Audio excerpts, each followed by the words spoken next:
नमस्कार साथियों, स्वागत है आपका हमारे YouTube चैनल में। आप मध्य प्रदेश के किस जगह से समाचार सुन रही हैं, कृपया कमेंट बॉक्स में लिखकर हमें जरूर बताएं। भोपाल से प्रस्तुत है मध्य प्रदेश के प्रादेशिक समाचारों के साथ मैं गौतम। पहले मुख्य समाचार। भगवान श्री राम के कदम जहां जहां पड़े वहां बनेंगे तीर्थ स्थान। अयोध्या राम मंदिर प्राण प्रतिष्ठा पर सीएम मोहन यादव का क्या प्लान, जानिए आगे। मध्य प्रदेश में बारिश ने बढ़ाई गलन, अभी नहीं रुकेगा दौर, IMD का अलर्ट। जीतू पटवारी के अध्यक्ष बनने के बाद कांग्रेस को बड़ा झटका, BD शर्मा और नरोत्तम मिश्रा ने कर दी सेंधमारी। 3 साल कंडक्टरी, 18 साल की उम्र से ड्राइवरी, कलेक्टर से औकात की लड़ाई लड़ने वाले पप्पू को जानिए। और अयोध्या के साथ यहाँ भी 22 जनवरी को होगी प्राण प्रतिष्ठा। जयपुर के पत्थरों से बनी है राम दरबार की मूर्तियां। अब खबरें विस्तार से। मध्य प्रदेश हाईकोर्ट जबलपुर में नर्सिंग कॉलेज फर्जीवाड़े मामले से जुड़े लॉ स्टूडेंट एसोसिएशन की जनहित याचिका सहित 50 मामलों की आज सुनवाई हुई। हाईकोर्ट के चीफ जस्टिस रवि मलिमथ और जस्टिस विशाल मिश्रा की बेंच में CBI ने 254 नर्सिंग कॉलेजों की अंतरिम जांच रिपोर्ट बंद लिफाफे में पेश की। CBI ने हाईकोर्ट को बताया कि मेडिकल यूनिवर्सिटी से एफिलिएटेड लगभग 50 नर्सिंग कॉलेजों की जाँच होना बाकी है। इसके साथ ही अन्य 50 कॉलेजों की जाँच पर सुप्रीम कोर्ट की रोक लगी है। हाईकोर्ट ने सुनवाई के दौरान शेष बचे 50 कॉलेजों के लिए 1 महीने की मोहलत मांगी, लेकिन बच्चों के भविष्य को देखते हुए कोर्ट ने CBI को मिली 15 दिन की और मोहलत दी है। मुरैना विधानसभा के कांग्रेसी विधायक दिनेश गुर्जर शुक्रवार को मुरैना जिला चिकित्सालय के नवीन भवन में पहुंचे। वे उस जगह पर गए जहां बीते दिन आगजनी की दुर्घटना हुई थी। इस मौके पर उन्होंने चिकित्सालय के RMO सुरेंद्र गुर्जर से पूरे मामले की जानकारी ली। बता दें कि बीते दिन जिला चिकित्सालय के नवीन भवन के SNCU वार्ड में आगजनी की घटना हुई थी। इस दुर्घटना में वार्ड में मौजूद नवजात शिशुओं की जान पर बन आई थी। इससे पहले की बड़ी दुर्घटना घटती वार्ड के अधिकारियों एवं कर्मचारियों ने सारे शिशुओं को दूसरे वार्ड में शिफ्ट कर दिया था। उस समय घटना के बाद पूरे अस्पताल में अफरा तफरी का माहौल उत्पन्न हो गया था। हालांकि इस घटना में किसी की जान की हानि नहीं हुई थी। SP और कलेक्टर मौके पर पहुंचे थे। दूसरे दिन स्थानीय कांग्रेसी विधायक दिनेश गुर्जर वहां पहुंचे और उन्होंने अस्पताल के अधिकारियों से बातचीत की। मध्य प्रदेश के सीधी जिले में पुलिस ने बड़े चोर गिरोह का पर्दाफाश करते हुए 5 आरोपियों को अरेस्ट किया है। इनके पास से पुलिस ने चोरी की 19 बाइक बरामद की है। इनकी कीमत 28 लाख रुपए बताई जा रही है। बाइक चुराने के लिए शातिर चोर दिन में सिक्योरिटी गार्ड का काम करते थे, फिर रात में घर के बाहर खड़ी गाड़ियों को निशाना बनाते थे। मध्य प्रदेश सरकार के राज्य मंत्री कृष्णा गौर आज 1 दिवसीय दौरे पर मैहर पहुंची, जहां पर पहुंचकर मैहर के त्रिकुट पर्वत पर विराजमान मां शारदा की पूजा अर्चना कर मां का आशीर्वाद प्राप्त किया। इसी के साथ मीडिया से बात करते हुए महाकाल लोक की तरह शारदा धाम के निर्माण करने की बात भी कही। उन्होंने कहा कि उज्जैन के महाकाल लोक जैसा लोक बनाने का CM के सामने प्रस्ताव रखा जाएगा। साल 2024 में होने वाले लोकसभा चुनाव को लेकर देश की दिग्गज राजनीतिक पार्टियां तैयारी कर रही है। इसी बीच कांग्रेस पार्टी को MP में बड़ा झटका मिला है। बीजेपी की रीति रणनीति से प्रभावित होकर कांग्रेस के दिग्गज नेता ने कांग्रेस का हाथ छोड़कर बीजेपी का दामन थाम लिया है। साल 2024 में प्रधानमंत्री नरेंद्र मोदी को फिर से PM बनाने के लिए भांडेर के पूर्व विधायक और कांग्रेस प्रदेश महामंत्री कमलापत आर्य ने बीजेपी की सदस्यता ग्रहण कर ली है। बीजेपी प्रदेश अध्यक्ष विष्णुदत्त शर्मा प्रदेश और पूर्व गृह मंत्री डॉक्टर नरोत्तम मिश्रा ने बीजेपी ऑफिस में डॉक्टर कमलापत आर्य को पार्टी की सदस्यता दिलाई। प्रदेश अध्यक्ष ने आर्य को पार्टी का अंग वस्त्र पहनाकर स्वागत किया। इस मौके पर प्रदेश अध्यक्ष BD शर्मा ने कहा कि कमलापत आर्य ने आज घर वापसी की है, बीजेपी परिवार में शामिल हुए हैं। आर्य के मन में 2024 में PM मोदी को फिर से प्रधानमंत्री बनाने का भाव आया है। मध्य प्रदेश में अनेक स्थानों पर हुई हल्की वर्षा के साथ तापमान में गिरावट आने से ठंड तेवर दिखाने लगा है। ठंड के तेवर दिखाने से राज्य के कई स्थान कड़ाके की ठंड की चपेट में है। ठिठुरन धीरे धीरे जोर पकड़ रही है। इसके चलते लोग अलाव का सहारा ले रही हैं। पिछले 2 दिनों से राज्य के अधिकांश इलाकों में आसमान पर बादल छाए हुए हैं। कई शहरों में पड़े मावठे ने बादलों के चलते एक तरफ रात का तापमान ऊंचा बना हुआ है, वहीं दिन में धूप न निकलने और बूंदाबूंदी के कारण दिन के तापमान में भी गिरावट आई है। खरगोन, खंडवा, जबलपुर के कुछ इलाकों को छोड़कर पूरा प्रदेश कोहरे की चपेट में है। भोपाल मौसम विज्ञान केंद्र के वैज्ञानिक ने बताया कि अगले 24 घंटों के दौरान कहीं हल्की वर्षा और कहीं बूंदाबूंदी की संभावना है। फिलहाल मौसम का मिजाज यह 2 दिन ऐसा ही बना रह सकता है। शिवपुरी जिले के करैरा में स्थित प्राचीन बगीचा धाम मंदिर इस समय चर्चा का विषय बना हुआ है। कारण यह है कि प्राचीन बगीचा धाम मंदिर पर 22 जनवरी को ही राम दरबार की मूर्तियां की प्राण प्रतिष्ठा होगी। इसके साथ श्री राम यज्ञ एवं राम कथा के लिए आयोजन होने वाला है। करैरा में इस धार्मिक कार्यक्रम को लेकर उत्साह का माहौल है और अयोध्या की तर्ज पर यहाँ भी राम दरबार में मूर्तियां का प्राण प्रतिष्ठा को लेकर जोरदार तैयारियां चल रही है। इस समय इस तैयारियों को लेकर करैरा भी मिनी अयोध्या के रूप ले चुका है। बगीचा में नवीन राम मंदिर निर्माण के बाद यहाँ प्राण प्रतिष्ठा के लिए भव्य मूर्ति भी जयपुर से करैरा लाई गई है।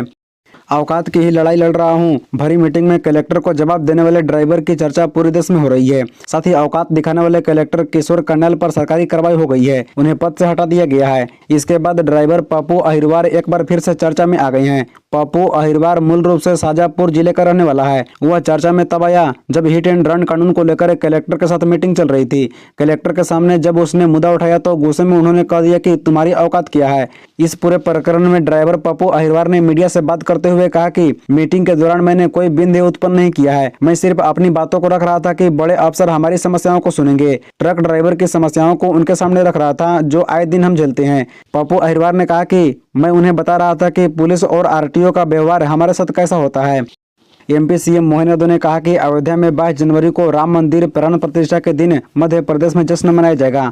कहा कि प्रदेश के मंदिरों में दिवाली जैसी भव्य सजावट के साथ ही पूजा अर्चना की जाएगी। एमपी पर भविष्य के प्लान पर बोलते हुए मुख्यमंत्री यादव ने कहा कि प्रदेश में जहां जहां भगवान श्री राम के चरण पड़े हैं वहां वहां तीर्थ स्थानों का विकसित किया जाएगा। इससे पहले सीएम यादव की कैबिनेट बैठक में कई अहम फैसले लिए गए थे। कहा कि अयोध्या में प्राण प्रतिष्ठा समारोह में शामिल होने वाले तीर्थ यात्रियों का फूलों से स्वागत किया जाएगा। विदित हो कि अयोध्या में रामलला की प्राण प्रतिष्ठा समारोह की तैयारियां पूरी जोर शोर से चल रही है। देश के भाजपा शासित राज्य में भी 22 जनवरी को लेकर तैयारियां हो रही है। बता दें कि सीएम यादव सरकार प्राण प्रतिष्ठा समारोह को मध्य प्रदेश में भी खास बनाने में जुटी हुई है। उनका कहना था कि जो लोग अयोध्या नहीं जा सकेंगे वो अपने अपने घरों और मंदिरों में भगवान श्री राम का स्मरण करते हुए पूजा अर्चना करें। पूर्व सीएम उमा भारती ने सीएम मोहन यादव की तारीफ की है। उमा भारती ने कहा कि शाजापुर कलेक्टर को हटाने के सीएम मोहन यादव के फैसले का मैं स्वागत करती हूं। आप किसी का अपमान नहीं कर सकते, ये जनता और सरकार के सेवक हैं, वो किसी को अपमान नहीं कर सकते। उमा भारती ने अयोध्या को लेकर कहा कि भूमिका तो हो चुकी है, मुझे निमंत्रण पहले आ गया है, मुझे तो 6 दिन पहले बुलाया गया, मैं 18 को पहुंच जाऊंगी। धोखाधड़ी के मामले में फरार एक आरोपी को धनपुर पुलिस ने गिरफ्तार किया है। आरोपी को ऊपर 10,000 का इनाम घोषित था। धनपुर थाना प्रभारी एसपी सिंह ने बताया कि चंद्रकांत विश्वकर्मा निवासी धनपुर ने शिकायत की थी कि आरोपी कमलाकांत यादव ने अपनी पत्नी परमिला यादव और शिवम गुप्ता के साथ मिलकर धोखाधड़ी की और छल पूर्वक पैसा गबन किया है। फरियादी की रिपोर्ट पर थाना धनपुर में आरोपी के खिलाफ आईपीसी की धारा 409, 419, 420, 120 बी के तहत केस दर्ज किया गया है। मामले में आरोपी कमलाकांत यादव और उसकी पत्नी परमिला यादव को पहले ही गिरफ्तार कर न्यायालय में पेश किया गया था। आरोपी शिवम गुप्ता घटना के बाद से लगातार फरार था। थाना प्रभारी ने बताया कि शिवम की गिरफ्तारी के लिए 10,000 रुपए का इनाम घोषित था। सन 1905 में शुरू किया गया एक मेला जिसमें पशुओं की खरीदी और बिक्री की जाती थी, वह अब मध्य प्रदेश भारत ही नहीं बल्कि एशिया का सबसे बड़ा व्यापार मेला बन चुका है। जी हां, हम बात कर रही हैं ग्वालियर में हर साल लगने वाले ग्वालियर व्यापार मेले की। लगभग 2 माह तक चलने वाला ये मेला एशिया का सबसे बड़ा व्यापारिक मेला बन चुका है। 4 फरवरी से ग्वालियर में इस मेले की शुरुआत हो गई है। यहाँ सबसे बड़े व्यापारिक मेले में सारी चीजें मिलती है। ग्वालियर व्यापार मेले को लगभग 119 वर्ष बीत चुके हैं। इस व्यापार मेले की शुरुआत तत्कालीन महाराज माघोराव सिंधिया ने लगभग 1905 में की थी। उस समय इस मेले में आसपास के किसान, पशु व्यापारी, चरवाहे आदि पालतू पशुओं की खरीदी और बिक्री करने के लिए आते थे। धीरे धीरे जब मेले की ख्याति और पशु की अच्छी नस्ल की चर्चा आसपास के राज्य में भी होने लगी, आसपास के रियासतों से व्यापारी भी अच्छे पशुओं की तलाश में इस मेले में आने लगे। इस दौरान वे भी अपने यहाँ के पशुओं को भी विक्रय करने के लिए लाते थे। छत्तीसगढ़ के कोरबा जिले में हंसदेव जंगल काटने के खिलाफ में इंदौर में गुरुवार को इंदौर कलेक्ट्रेट पर आदिवासी समाज ने प्रदर्शन किया। इस दौरान उन्होंने आरोप लगाया कि छत्तीसगढ़ सरकार वहां 2 साल से जंगलों की कटाई कर रही है। इससे हजारों आदिवासी सहित अन्य प्राणियों की जान खतरे में है। दोपहर की बड़ी संख्या में आदिवासी समाज से युवा, जिनमें महिलाएं भी थी, हाथों में तख्तियां लेकर पहुंचे। यहाँ इन लोगों ने सरकार के खिलाफ जमकर नारेबाजी की। आदिवासी युवाओं का कहना है कि जंगल काटने के नाम पर हजारों आदिवासियों को बेघर किया जा रहा है। ये सब चंद उद्योगपतियों को फायदा पहुंचाने के लिए किया जा रहा है। सहदेव को मध्य भारत का फेफड़ा कहा जाता है और सरकार द्वारा इसे नष्ट किया जा रहा है। सरकार हजारों हेक्टेयर जमीन को बंजर करने में जुटी है। इस क्षेत्र में 10,000 आदिवासी परिवार व लाखों वन्य जीव हैं जो प्रभावित हो रही हैं। यह लड़ाई हमारे अकेले की नहीं है। वहाँ लाखों पेड़ की कटाई की जा रही है। इससे ऑक्सीजन की कमी हो रही है और हजारों जानें संकट में हैं। इंदौर में गुरुवार को कोरोना का एक नया मरीज मिला है। उसमें एसिम्प्टोमेटिक लक्षण पाए गए हैं तथा होम आइसोलेट किया गया है, जबकि एक मरीज को डिस्चार्ज किया गया है। गुरुवार को 63 सैंपल टेस्ट किए गए, जिनमें 51 वर्षीय व्यक्ति निवासी बीए बानी मेन रोड कोरोना पॉजिटिव पाया गया। उसकी कोई ट्रेवल हिस्ट्री नहीं पाई गई है तथा वैक्सीन के 3 डोज लग चुके हैं। इसके सहित अब तक 20 कोरोना पॉजिटिव पाए गए हैं। इनमें एक्टिव केसों की संख्या 20 है। ILI ब्रांच के इंचार्ज डॉक्टर अमित मलाकर के मुताबिक सर्दी खांसी के लक्षण होने पर जांच के पहले डॉक्टरों से परामर्श जरूरी है। सभी स्वास्थ्य केंद्रों, सरकारी हॉस्पिटल, संजीवनी क्लिनिक, प्राथमिक केंद्रों पर OPD शुरू की है। इन केंद्रों पर मरीजों के उपचार के साथ डॉक्टरों के द्वारा परामर्श भी दिया जा रहा है। सैंपल कलेक्शन के लिए कुल 13 सेंटर हैं, जिनमें MGM medical college, Manpur, Mhow, Dahod, Depalpur, Betma व सांदेर हैं। शहरी में जिला अस्पताल बाणगंगा, मांगीलाल, चुरिया, हुकुमचंद पॉलिटेक्निक व मल्हारगंज सिविल हॉस्पिटल है। यहाँ RT-PCR की जांच होती है, लेकिन डॉक्टरों का परामर्श जरूरी है। अब कुछ खबरें संक्षेप में। भोपाल में मानसून जैसी बारिश से 14 जिलों में अलर्ट। आधे MP में मावठा से बड़ी ठिठुरन, कई जिलों में दिन भर रहा कोहरा। जबलपुर कलेक्टर को हटाया, लापरवाही पर एक्शन। दीपक सक्सेना नए कलेक्टर, शीतला पटेल को नरसिंहपुर कलेक्टर बनाया। शंकराचार्य का अयोध्या में प्राण प्रतिष्ठा में जाने से इनकार। निश्चलानंद सरस्वती बोले, मोदी लोकार्पण करेंगे, मैं ताली बजाकर जय जय करूंगा।